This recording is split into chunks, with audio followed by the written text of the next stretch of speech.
ఈరోజు girls high school వనపర్తిలో గౌరవనీయులు MLA గారు అలాగే ఇక్కడ ఈ ప్రోగ్రామ్ కోఆర్డినేటర్ డిఎంహెచ్ఓ గారు వాళ్ళ ఆధ్వర్యంలో నేషనల్ డీవార్మింగ్ డే ఈరోజు ప్రారంభించడం జరిగింది. ప్రతి ఒక్క బాలికకి అలాగే అబ్బాయికి 1 నుంచి 19 సంవత్సరాలు ఉన్న వాళ్ళు ఆల్బెండిజాల్ టాబ్లెట్ ఇచ్చి ఏదైతే వర్మ్స్ మన బాడీలో గ్రో అవుతున్నాయో వాటి నివారణ కోసం ఈ టాబ్లెట్స్ మనం ఇవ్వడం జరిగింది.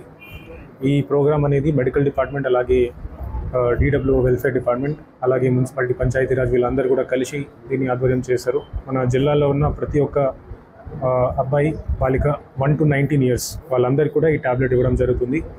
ఒకటి పేరెంట్స్ అందరూ దృష్టి పెట్టాలి. ఈ టాబ్లెట్ అనేది నమలాలి ఉంటుంది, డైరెక్ట్గా వాటర్ తాగి దీన్ని మింగేసేవద్దు.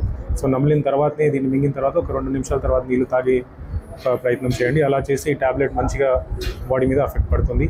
దీనివల్ల రక్తహీనత తగ్గడం ఇవన్నీ కూడా చాలా మంచి బెనిఫిట్స్ ఈ టాబ్లెట్కి ఉన్నాయి. దీని తర్వాతనే మన హెల్త్ కూడా మంచిగా ఉండే అవకాశం ఉంది.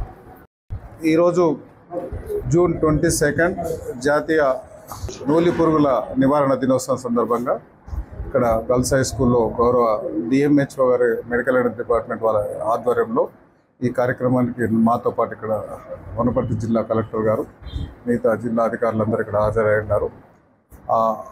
టాబ్లెట్తోనే ఏమవుతుంది, టాబ్లెట్తోనే మనకు ఆ పిల్లలకు రక్తహీనత ఎట్లా వస్తుంది, బలహీనత ఎట్లా వస్తుంది, ఆ టాబ్లెట్ వేసుకో దాని మీద మోటివేట్ చేసి పిల్లలకు అన్ని సూచనలు ఇచ్చి ఇప్పుడే ఆ ప్రోగ్రామ్ వనపర్తి డిస్టిక్లో లాంచ్ చేయడం జరిగింది. ఈ మెడికల్ అండ్ హెల్త్ డిపార్ట్మెంట్కి మేము ముఖ్యంగా రాబోయే రోజులలో వర్షాకాలం స్టార్ట్ అవుతుంది కాబట్టి మలేరియా కానీ టైఫాయిడ్ కానీ ఇవన్నీ రకరకాల జబ్స్ వస్తుంటాయి, వర్షాలు పడుతుంటాయి కాబట్టి ఆ దోమలు ఈగలు వాళ్ళందరినీ జాగ్రత్తలు తీసుకోమని మేమంతా సూచించినాం. ఇప్పుడు ఇంతకుముందు కూడా వనపర్తి జిల్లాలో అప్పుడు కరోనా టైంలో కూడా చాలా బాగా పనిచేస్తున్నారు. అంతకంటే ఎక్కువ పనిచేసి వనపర్తిలో ఈ క్లీన్ అండ్ క్లీన్ కానీ ఇవన్నీ ఈ శానిటేషన్ మీద కానీ మిగతా విషయాల వల్ల అన్నింటి వాళ్ళు కేర్ తీసుకోవాలని మేము వాళ్ళకి రిక్వెస్ట్ చేయడం జరిగింది. దానిలో భాగంగానే ఈ ప్రోగ్రామ్ ఇక్కడ ఈ స్కూల్లో కంప్లీట్ చేసినాం.